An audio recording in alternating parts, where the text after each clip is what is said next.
For the most wild, yet most homely narrative which I am about to pen, I neither expect nor solicit belief. But tomorrow I die, and today I would unburthen my soul. From my infancy, I was noted for the docility and humanity of my disposition.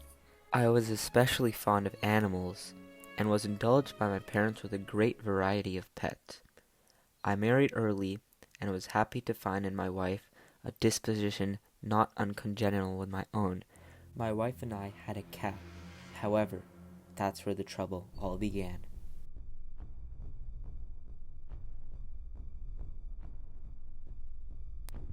The cat's name was Pluto. Our friendship lasted, but day by day I grew more moody, more irritable, more regardless of the feelings of others. I suffered myself to use intemperate language at my wife. At length I even offered her personal violence. But alas, my disease grew upon me, for what disease is like alcohol?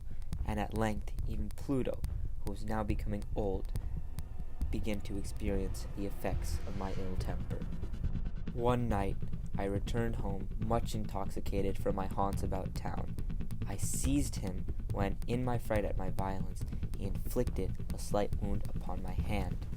I took from my waistcoat pocket a penknife, opened it, grasped the poor beast by the throat, and deliberately cut one of its eyes from the socket. I blush, I burn, I shudder, while I pen the damnable atrocity.